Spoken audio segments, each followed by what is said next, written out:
Hello दोस्तों, नमस्कार। मैं भी एक आप सभी का बहुत बहुत स्वागत करता हूं एक और नए क्लास में। तो साथियों, जैसा कि आरआरबी एनटीपीसी यूजी का एग्जाम कल 13 जून से स्टार्ट होने आ रहे हैं। तो साथियों, यदि आपका भी एग्जाम 13 जून से लेकर 21 जून के बीच में होने वाले हैं तो आज का ये संभावित पेपर आपके ओरिजिनल शिफ्ट के लिए अति संभावित पेपर वाले प्रश्न होने वाले हैं।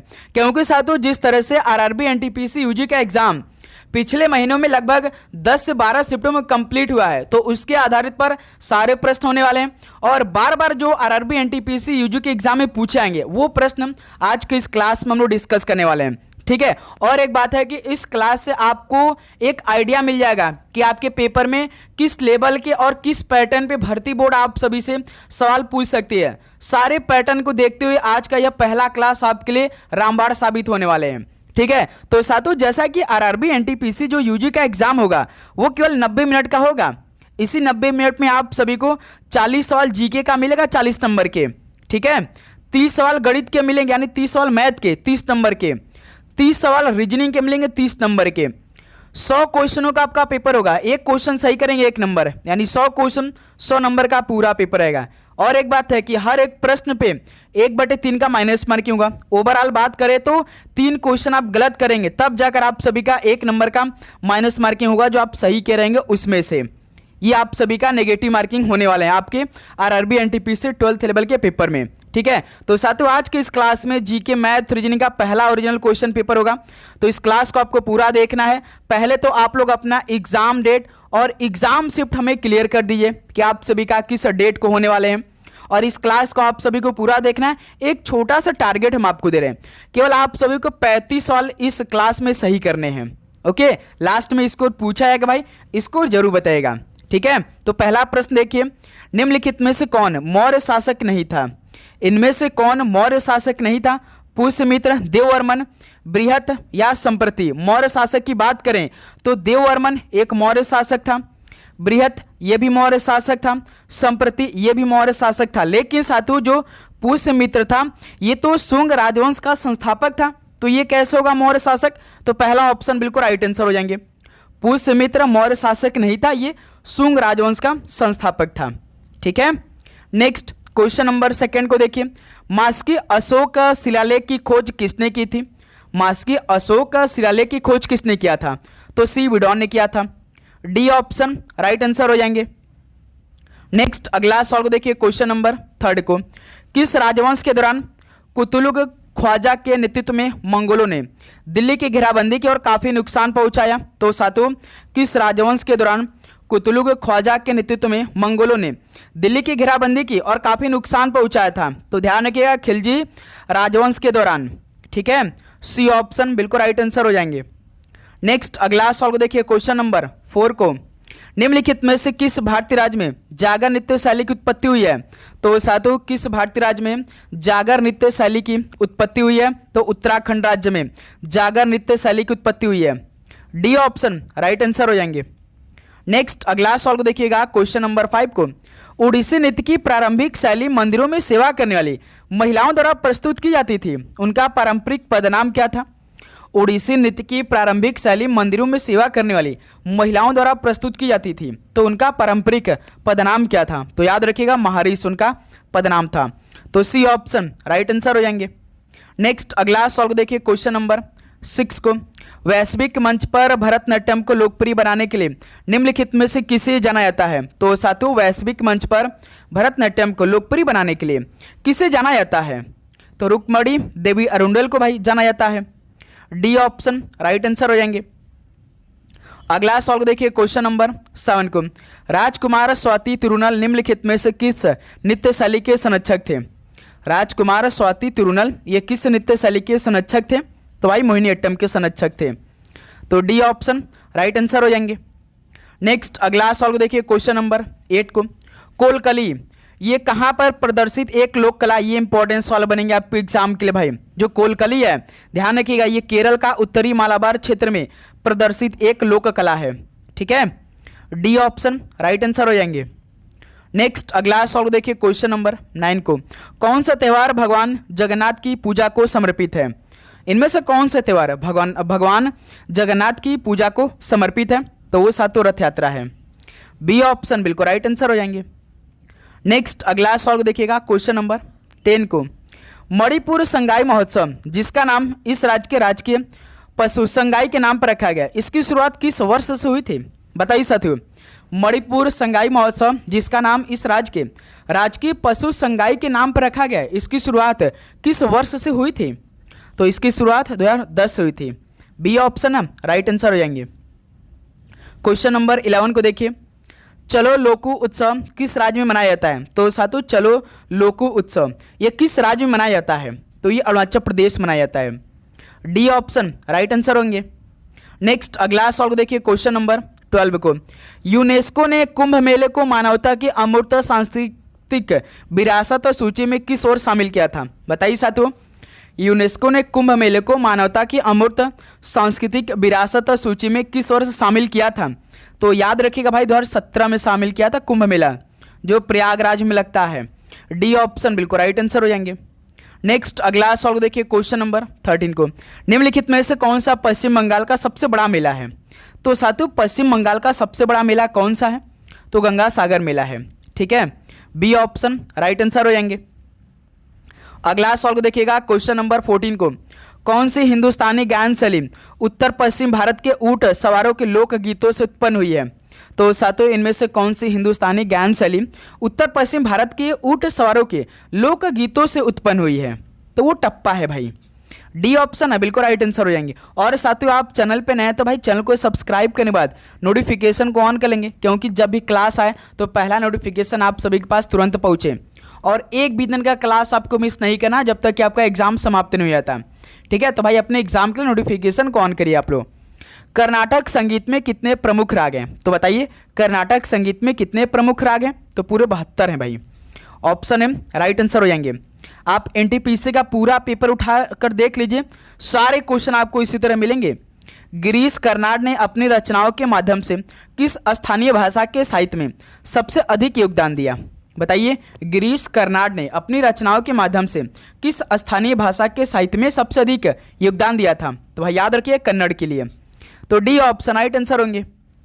अगला सॉल्व देखिए क्वेश्चन नंबर 17 को। मानव विकास में जीवन में स्वतंत्रता, सुरक्षा और सम्मान भी शामिल है। प्रथम मानव विकास रिपोर्ट किस वर्ष प्रकाशित हुई थी? मानव विकास में जीवन में स्वतंत्रता, सुरक्षा और सम्मान भी शामिल है। तो साथियों प्रथम मानव विकास रिपोर्ट किस वर्ष में प्रकाशित हुई थी? तो सबसे पहले 1990 में प्रकाशित हुई थी। ठीक है, बी ऑप्शन राइट आंसर होंगे। क्वेश्चन नंबर 18 को हल करिएगा।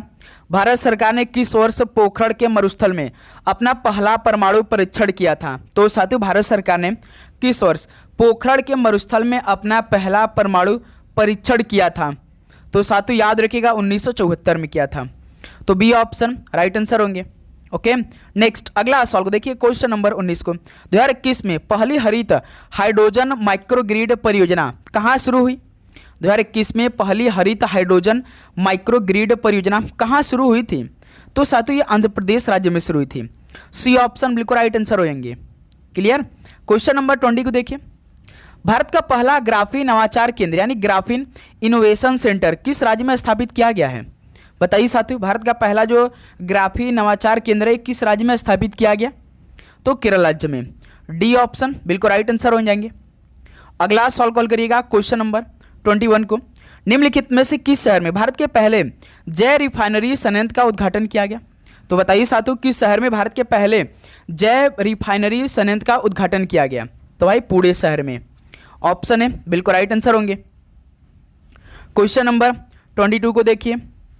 मिल्खा सिंह ने किस ओलंपिक खेलों में रनिंग फाइनल में 400 में चौथा स्थान हासिल किया था? बताइए मिल्खा सिंह ने किस ओलंपिक खेलों में रनिंग फाइनल में 400 में चौथा स्थान हासिल किया था? तो याद रखिए भाई रोम ओलंपिक खेल हुआ था उसमें। ठीक है, डी ऑप्शन राइट आंसर हो जाएंगे। अगला सॉल्व देखिए क्वेश्चन नंबर 23 को। किस लेखक ने वर्ष 2025 में the Himalaya in a small house पुस्तक प्रकाशित की जिसमें एक हिमालय गांव के जीवन का वर्णन है? बताइए साथियों किस लेखक ने वर्ष 2025 में the Himalaya in a small house पुस्तक प्रकाशित किया था जिसमें ना एक हिमालय गांव के जीवन का वर्णन किया गया है? तो अनुराधा राय ने प्रकाशित किया था। सी ऑप्शन बिल्कुल राइट आंसर हो जाएंगे।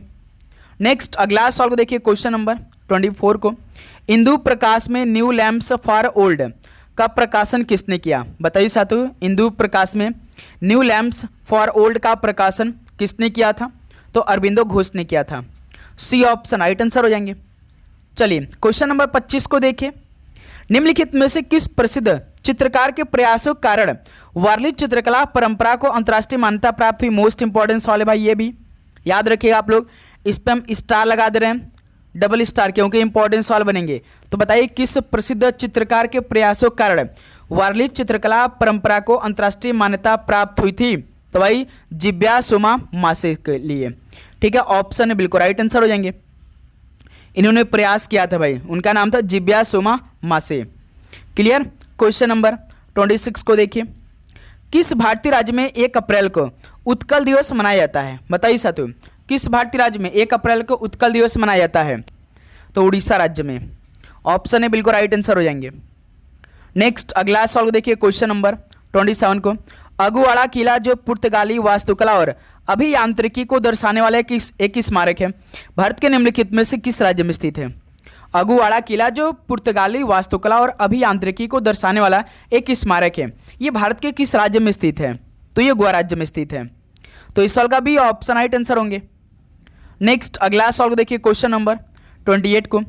सिंगरौली कोयला क्षेत्र जो मुख्य रूप से मध्य प्रदेश के सिंगरौली जिले में स्थित है, इसका एक छोटा हिस्सा किस अन्य राज्य में भी फैला है? बताइए साथियों, सिंगरौली कोयला क्षेत्र जो मुख्य रूप से मध्य प्रदेश के सिंगरौली जिले में स्थित है, इसका एक छोटा हिस्सा ये किस अन्य राज्य में भी फैला हुआ है? तो ध्यान रखिएगा भाई, उत्तर प्रदेश राज्य में फैला हुआ है। सी ऑप्शन बिल्कुल राइट आंसर हो जाएंगे। नेक्स्ट क्वेश्चन नंबर 29 को देखिए। यूनेस्को विश्व धरोहर स्थल काकतीय रुद्रेश्वर मंदिर भारत के निम्नलिखित में से किस राज्य में स्थित है? बताइए साथियों, यूनेस्को विश्व धरोहर स्थल काकतीय रुद्रेश्वर मंदिर भारत के किस राज्य में स्थित है? तो याद रखिएगा भाई, तेलंगाना राज्य में स्थित है। सी ऑप्शन राइट आंसर हो जाएंगे।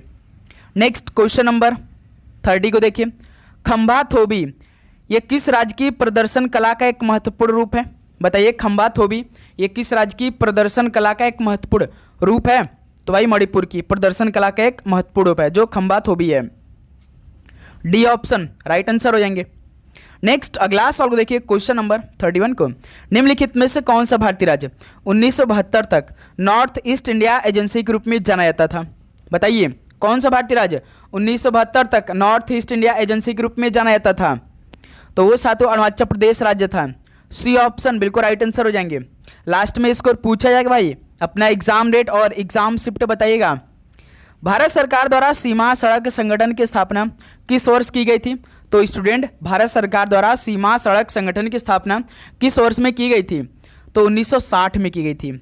ऑप्शन ए राइट आंसर हो जाएंगे। क्वेश्चन नंबर 33 को देखिए। 1945 में यूएनओ के गठन पर कितने सदस्य देश थे? तो साथियों, जब यूएनओ का स्थापना हुआ था, गठन हुआ था 1945 में, तो उस समय कितने सदस्य देश थे उस टाइम? तो केवल 51 सदस्य देश थे। तो इस सवाल का भी ऑप्शन राइट आंसर हो जाएंगे। नेक्स्ट अगला सवाल देखिए, क्वेश्चन नंबर 34 को। मानव अधिकार की सार्वभौम घोषणा यूडीएचआर एक ऐतिहासिक दस्तावेज है जिसे संयुक्त राष्ट्र द्वारा अपनाया गया था। किस वर्ष में मेरे दोस्त? मानव अधिकार की सार्वभौम घोषणा एक ऐतिहासिक दस्तावेज है जिसे संयुक्त राष्ट्र द्वारा अपनाया गया था। कब अपनाया गया था भाई? तो 10 दिसंबर 1948 को। डी ऑप्शन राइट आंसर होंगे। चलिए भाई, क्वेश्चन नंबर 35 खोल करिए। प्रसिद्ध त्रिमूर्ति मूर्ति निम्नलिखित में से किस गुफा मौजूद है? जो प्रसिद्ध त्रिमूर्ति है, ये किस गुफा मौजूद है? तो साथियों याद रखिए, एलिफेंटा गुफा में स्थित है। ठीक है, डी ऑप्शन बिल्कुल राइट आंसर हो जाएंगे। क्वेश्चन नंबर 36 को देखिए। इसरो ने अपना 100वां अंतरिक्ष प्रक्षेपण यानी स्पेस लॉन्च किस स्थान से किया? बताइए, इसरो ने अपना 100वां अंतरिक्ष प्रक्षेपण किस स्थान से किया था? तो श्रीहरिकोटा से किया था। बी ऑप्शन राइट आंसर हो जाएंगे। नेक्स्ट क्वेश्चन नंबर 37 को देखिए। संपूर्ण ग्रामीण रोजगार योजना की शुरुआत किसने की? संपूर्ण ग्रामीण रोजगार योजना की शुरुआत किसने किया था? तो केंद्र सरकार ने किया था। ऑप्शन ए राइट आंसर हो जाएंगे। क्लियर। चलिए क्वेश्चन नंबर 38 को देखिए। तो राष्ट्रीय बीज नीति यानी नेशनल सीड्स पॉलिसी निम्नलिखित में से किस वर्ष शुरू की गई थी? बताइए साथियों, राष्ट्रीय बीज नीति किस वर्ष शुरू की गई थी? तो 2002 में शुरू की गई थी। सी ऑप्शन राइट आंसर हो जाएंगे। नेक्स्ट अगला सवाल देखिए क्वेश्चन नंबर 39 को, ग्रामीण भूमिहीन रोजगार गारंटी कार्यक्रम कब लॉन्च किया गया? बताइए साथियों, ग्रामीण भूमिहीन रोजगार गारंटी कार्यक्रम कब लॉन्च किया गया था? तो साथियों याद रखिए 15 अगस्त 1983 को लॉन्च किया गया था। बी ऑप्शन है बिल्कुल राइट आंसर हो जाएंगे। क्वेश्चन नंबर 40 देखिए, धौलावीरा में किसका उपयोग विशाल किलेबंदी के निर्माण के लिए किया गया था? धौलावीरा में किसका उपयोग विशाल किलेबंदी के निर्माण के लिए किया गया था? तो साथियों याद रखिएगा पत्थर का उपयोग किया गया था भाई विशाल किलेबंदी के निर्माण के लिए धौलावीरा में। ऑप्शन ए इस सवाल का बिल्कुल राइट आंसर होंगे। नेक्स्ट अगला सवाल देखिए क्वेश्चन नंबर 41 को, वैदिक काल में वस्तु विनिमय प्रणाली में धन की इकाई के रूप में किसका उपयोग किया जाता था? तो साथियों वैदिक काल में वस्तु विनिमय प्रणाली में धन की इकाई के रूप में किसका उपयोग किया जाता था? तो साथियों याद रखिएगा मवेशी का उपयोग किया जाता था। तो ऑप्शन है राइट आंसर हो जाएंगे। क्लियर। क्वेश्चन नंबर 42 को देखिए, तो साथियों जैसा कि आप जानते हैं कि इस बार यदि आपको RRB NTPC UG CBT 1 exam को क्वालिफाई करना है तो कम से कम 100 क्वेश्चन में से आपको 70 प्लस इसको करना होगा भाई, क्योंकि सीबीटी 1 क्वालिफाइंग करेंगे तभी आप सीबीटी 2 में प्रवेश करेंगे, एंट्री आपको मिलेगी। ध्यान रखिएगा, इसलिए काफ़ी अच्छा स्कोर करने का प्रयास करिएगा। सवाल ईजी आते हैं, कठिन नहीं आएंगे भाई, ठीक है। बेसिक क्लियर करिएगा आप लोग मैथ रीजनिंग में 60 सवाल में से आप आराम से 50 प्लस स्कोर करने वाले हैं। इसके बाद आपको रीजनिंग और मैथ का सवाल करा देंगे तो उसमें आप देख लीजिएगा। तो इसलिए चैनल को सब्सक्राइब करने के बाद नोटिफिकेशन को ऑन करिएगा आप लोग। जैन धार्मिक ग्रंथों का पहला संकलन कहाँ पर किया गया था? जैन धार्मिक ग्रंथों का पहला संकलन वो पाटलिपुत्र में किया गया था। तो बी ऑप्शन इस सवाल का राइट आंसर होंगे।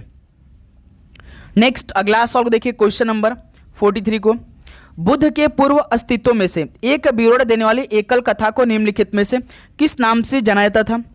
बुद्ध के पूर्व अस्तित्व में से एक विवरण देने वाली एकल कथा ये किस नाम से जाना जाता था? तो साथियों याद रखिएगा ये जातक के नाम से जाना जाता था। बी ऑप्शन राइट आंसर होंगे। अगला सवाल को देखिए क्वेश्चन नंबर 44 को, 16 महाजनपदों के संदर्भ में निम्नलिखित में से कौन सा एक राजधानी शहर नहीं थी? 16 महाजनपदों के संदर्भ में कौन सा एक राजधानी शहर नहीं थी? तो साथियों याद रखिए अवंती एक शहर नहीं थी भाई, ठीक है, वो भी राजधानी के रूप में। बी ऑप्शन राइट आंसर होंगे। क्वेश्चन नंबर 45 को हल करिए। मास्की अशोक का शिलालेख भारत के किस राज्य में स्थित है? मास्की अशोक का शिलालेख भारत के किस राज्य में स्थित है? तो साथियों याद रखिए ये कर्नाटक राज्य में स्थित है। डी ऑप्शन राइट आंसर हो जाएंगे। अगला सवाल कॉल करिए क्वेश्चन नंबर 46 को, किस यूनानी राजदूत ने चंद्रगुप्त मौर्य की दरबार का दौरा किया था? तो साथियों किस यूनानी राजदूत ने चंद्रगुप्त मौर्य की दरबार का दौरा किया था? तो वो साथियों मेगास्थनीज था। तो इस सवाल का बी ऑप्शन राइट आंसर हो जाएंगे। नेक्स्ट अगला सवाल को देखिए क्वेश्चन नंबर 47 को, गुप्तोत्तर काल की राजनीति में भुक्ति शब्द का प्रयोग किसके लिए किया जाता था? बताइए, गुप्तोत्तर काल की राजनीति में भुक्ति शब्द का प्रयोग किसके लिए किया जाता था? तो भाई प्रांत के लिए किया जाता था भुक्ति शब्द का प्रयोग। ऑप्शन है राइट आंसर हो जाएंगे। नेक्स्ट अगला सवाल देखिए क्वेश्चन नंबर 48 को, हर्ष के दरबार में आने वाली चीन यात्री निम्नलिखित में से कौन था? बताइए साथियों, हर्ष के दरबार में आने वाला चीन यात्री वो कौन था? तो वेनसांग था। पहला ऑप्शन राइट आंसर हो जाएंगे। नेक्स्ट अगला सवाल देखिए क्वेश्चन नंबर 49 को, 1414 ईस्वी में दिल्ली का सम्राट कौन बना था? बताइए, 1414 ईस्वी में दिल्ली का सम्राट कौन बना था? तो खिजर खान बना था। सी ऑप्शन राइट आंसर हो जाएंगे। अगला सवाल को देखिए क्वेश्चन नंबर 50 को, दिल्ली सल्तनत में एक इक्ता धारक जो अपने इक्ता के प्रशासनिक के प्रमुख रूप में भी काम करता था, इसको और क्या नाम दिया गया था? बताइए साथियों, इक्ता धारक जो अपने इक्ता के प्रशासनिक के प्रमुख रूप में भी काम करता था, इसको क्या नाम दिया गया था? तो मुक्ति नाम दिया गया था। ऑप्शन ए राइट आंसर है।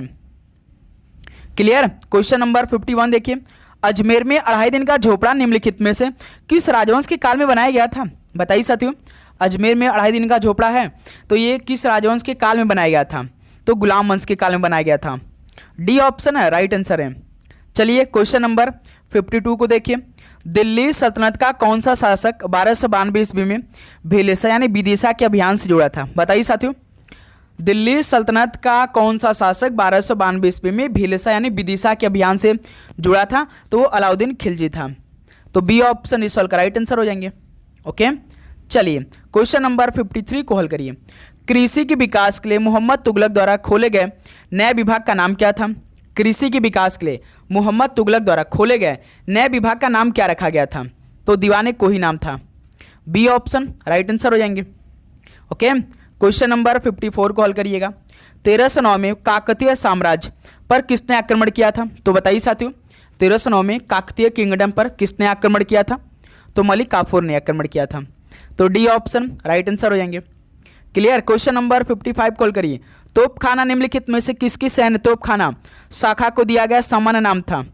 तोपखाना ये किसकी सैन्य तोपखाना शाखा को दिया गया सामान्य नाम था? तो मुगल राजवंश का था ये भाई। ठीक है, ऑप्शन है राइट आंसर हो जाएंगे। इस पे हम भाई डबल स्टार बना रहे हैं क्योंकि ये सवाल पूछा जा सकता है। क्वेश्चन नंबर 56 को देखिए। डैश यानी कि किसके शासनकाल के दौरान निर्मित बेगमपुरी मस्जिद दिल्ली में उनकी नई राजधानी जहां पनाह की प्रमुख मस्जिद थी? तो साथियों, ये मोहम्मद तुगलक के शासनकाल के दौरान निर्मित बेगमपुरी मस्जिद दिल्ली में उनकी नई राजधानी जहां पनाह की प्रमुख मस्जिद थी। ऑप्शन ए सवाल का राइट आंसर होंगे। चलिए साथियों, अगला सवाल कॉल करिए। क्वेश्चन नंबर 57 को। बनीहट्टी का युद्ध निम्नलिखित में से किस वर्ष लड़ा गया था? बताइए साथियों, बनीहट्टी का युद्ध किस वर्ष में लड़ा गया था? तो 1565 में लड़ा गया था बनीहट्टी के युद्ध। ऑप्शन ए राइट आंसर हो जाएंगे। क्वेश्चन नंबर 58 को हल करिएगा। भारतीय इतिहास में सन 1756 में घटित हुई काल कोठरी की घटना यानी ब्लैक होल इंसिडेंट कहां पर हुई थी? बताइए साथियों, भारतीय इतिहास में सन 1756 में घटित हुई काल कोठरी की घटना ये कहां पर हुई थी? तो यानी कि शहर में हुई थी, कलकत्ता शहर में हुई थी। सी ऑप्शन राइट आंसर हो जाएंगे। क्वेश्चन नंबर 59 को देखिए। इनमें से कौन सा एक सन 1857 से पूर्व ब्रिटिश शासन के विरुद्ध जन आक्रोश का कारण नहीं था? बताइए साथियों, कौन सा एक सन 1857 से पहले की बात कर रहा है, ब्रिटिश शासन के विरुद्ध जन आक्रोश का कारण नहीं बना था? तो धार्मिक सहिष्णुता नहीं बना था। सी ऑप्शन राइट आंसर होंगे। नेक्स्ट अगला सवाल देखिए, क्वेश्चन नंबर 60 को। भारत सरकार अधिनियम 1919 के तहत कौन से विषय भारतीय मंत्रियों को हस्तांतरित किए गए? बताइए साथियों, भारत सरकार अधिनियम 1919 के तहत कौन से विषय भारतीय मंत्रियों को हस्तांतरित किए गए थे? तो साथियों, शिक्षा और स्वास्थ्य किए गए थे। तो सी ऑप्शन राइट आंसर होंगे। अगला सवाल कॉल करिए। क्वेश्चन नंबर 61 को। श्री अरविंदो निम्नलिखित में से किस वर्ष बड़ौदा में अपने पद से इस्तीफा देकर कलकत्ता चले गए और वहां शीघ्र ही वे राष्ट्रवादी आंदोलन के एक प्रमुख नेता बन गए? बताइए, श्री अरविंदो किस वर्ष बड़ौदा में अपने पद से इस्तीफा देकर कलकत्ता चले गए थे और वहां शीघ्र ही वे राष्ट्रवादी आंदोलन के एक प्रमुख नेता बन गए थे? तो स्टूडेंट याद रखिएगा 1906 में। डी ऑप्शन राइट आंसर हो जाएंगे। क्लियर। क्वेश्चन नंबर 62 कॉल करिए। बंगाल के विभाजन की घोषणा के ठीक बाद 1905 में कांग्रेस के बनारस अधिवेशन में मुख्य मुद्दा क्या था? बंगाल के विभाजन की घोषणा के बाद 1905 में कांग्रेस के बनारस अधिवेशन में मुख्य मुद्दा क्या था? तो भाई याद रखिएगा स्वदेशी का उपयोग और बहिष्कार था। सी ऑप्शन राइट आंसर हो जाएंगे। अगला सवाल देखिए, क्वेश्चन नंबर 63 को। किस घटना ने चरमपंथियों का अंग्रेजों के प्रति मोह भंग तीव्र कर दिया था? बताइए साथियों, किस घटना ने चरमपंथियों का अंग्रेजों के प्रति मोह भंग तीव्र कर दिया था? तो भाई याद रखिएगा 1905 का बंगाल विभाजन, जो कि साथियों लॉर्ड कर्जन ने कराया था। सी ऑप्शन राइट आंसर हो जाएंगे। और बंगाल विभाजन 1911 में रद्द भी कर दिया गया था। ठीक है। क्वेश्चन नंबर 64 को देखिए। रॉलेट एक्ट का विरोध करने के लिए 24 फरवरी 1919 को गांधी जी ने किस निकाय का गठन किया था? रॉलेट एक्ट का विरोध करने के लिए 24 फरवरी 1919 को गांधी जी ने किस निकाय का गठन किया था? तो साथियों याद रखिए सत्याग्रह सभा गठन किया था। डी ऑप्शन राइट आंसर हो जाएंगे। क्वेश्चन नंबर 65 कॉल करिए। 1928 में साइमन कमीशन खिलाफ विरोध का मुख्य कारण क्या था? 1928 में साइमन कमीशन खिलाफ विरोध का मुख्य कारण क्या था? तो वो भारतीयों का प्रतिनिधित्व की कमी था, इसलिए भाई। सी ऑप्शन राइट आंसर हो जाएंगे। अगला सवाल कॉल करिए। क्वेश्चन नंबर 66 को। परमहंस सभा की स्थापना कब की गई थी? परमहंस सभा की स्थापना की बात करेंगे तो 1849 में की गई थी। बी ऑप्शन राइट आंसर हो जाएंगे। अगला सवाल देखिए 67 को। भारत में वहाबी आंदोलन का नेता निम्नलिखित में से कौन था? तो साथियों भारत में वहाबी आंदोलन का नेता कौन था? उसका नाम क्या था? सैयद अहमद बरेलवी थे। ऑप्शन ए राइट आंसर होंगे। क्लियर। क्वेश्चन नंबर 68 को देखिए। प्रारंभिक वर्षों में सीमित स्वशासन प्राप्त करने के लिए कांग्रेस नेताओं का दृष्टिकोण क्या था? तो साथियों प्रारंभिक वर्षों में सीमित स्वशासन प्राप्त करने के लिए कांग्रेस नेताओं का दृष्टिकोण क्या था? हिंसक विरोध प्रदर्शन था। बी ऑप्शन है बिल्कुल राइट आंसर हो जाएंगे। ओके भाई, क्लास को आप जरूर लाइक कर देंगे, क्योंकि आप एक लाइक करेंगे तो हमें मोटिवेट मिलेगा। जितना भी क्वेश्चन इंपॉर्टेंट बन सकते हैं आपके शिफ्ट के लिए पूरा करा देंगे भाई, ठीक है। भारतीय राष्ट्रीय कांग्रेस के भीतर चरमपंथियों ने किस विचारधारा का कड़ा विरोध किया था? बताइए साथियों, भारतीय राष्ट्रीय कांग्रेस के भीतर चरमपंथियों ने किस विचारधारा का कड़ा विरोध किया था? तो भाई क्रमिकवाद या धीरे चलो का किया था। सी ऑप्शन बिल्कुल राइट आंसर होंगे। नेक्स्ट क्वेश्चन नंबर 70 को हल करिए। सन 1855-56 का संताल विद्रोह ब्रिटिश अधिकारियों के साथ साथ किन समूहों के विरुद्ध था? बताइए, सन 1855-56 का संथाल विद्रोह ब्रिटिश अधिकारियों के साथ साथ किन समूहों के विरुद्ध था? तो ये जमींदार और साहूकार के विरुद्ध भी था। ऑप्शन ए राइट आंसर होंगे। क्वेश्चन नंबर 71 देखिए, भोलानाथ सिंह निम्नलिखित में से किस विद्रोह के लीडर थे? तो साथियों जो भोलानाथ सिंह थे वो किस विद्रोह के लीडर थे भाई? तो ध्यान रखिए आप लोग, तमार विद्रोह के लीडर थे Bholanath Singh. Option A right answer होंगे। क्वेश्चन नंबर 72 को हल करिए। 1773 के रेगुलेटिंग एक्ट में यह प्रावधान था कि कलकत्ता में एक मुख्य न्यायाधीश और कितने यानी इनके साथ एक सर्वोच्च न्यायालय स्थापित किया जाएगा।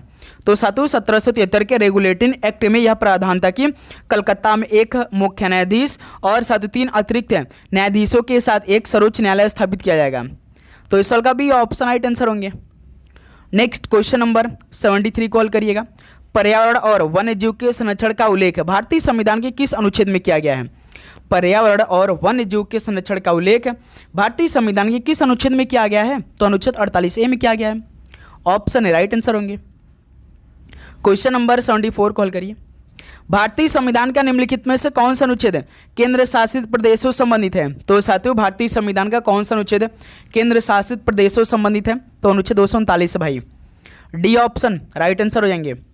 चलिए लास्ट सवाल आज के सेशन का, निम्नलिखित में से किस संशोधन ने स्पष्ट किया कि राष्ट्रपति को मंत्रिपरिषद की सलाह के अनुसार कार्य करना चाहिए? बताइए, किस संशोधन ने स्पष्ट किया कि राष्ट्रपति को मंत्रिपरिषद की सलाह के अनुसार काम करना चाहिए? तो 42वां संशोधन ने भाई स्पष्ट कर दिया। बी ऑप्शन राइट आंसर हो जाएंगे। तो साथ ही 75 साल कंप्लीट हो गया। तो बताइए आप सभी को जो छोटा सा टारगेट हमने 35 साल का दिया था, क्या आपने सही किया? तो साथ ही उम्मीद करूंगा आप सभी को हर एक क्वेश्चन का आंसर याद हो चुका होगा। तो भाई आप लोग अपना एग्जाम डेट और एग्जाम शिफ्ट हमें जरूर बता दीजिए कि आप सभी का इन डेट को और इन शिफ्ट में होने वाले हैं, ठीक है। डेली क्लास आएगी, रिवीजन आप सभी को प्रीवियस ईयर का पूरा पेपर करना है कंप्लीट, और कुछ भी नहीं करना है, ठीक है। तो चलिए साथियों इस क्लास को यहीं पर समाप्त करते हैं। मिलते हैं साथियों एक और नए क्लास के साथ। आप चैनल पर नए हैं तो चैनल को सब्सक्राइब करिएगा, क्लास पर नए तो क्लास को लाइक जरूर करिएगा, और क्लास को शेयर भी करिएगा जिस भी ग्रुप में आप हैं तो, ठीक है। तो साथियों आप सभी को एग्जाम के लिए बेस्ट आप लोग, गॉड ब्लेस यू, आपका पेपर बहुत अच्छा जाए, भगवान भोलेनाथ का आशीर्वाद आप पे बना रहेगा, माता रानी की कृपा रहेगा, ठीक है। तो सभी को all the very best, God bless you, जय हिंद, वंदे मातरम।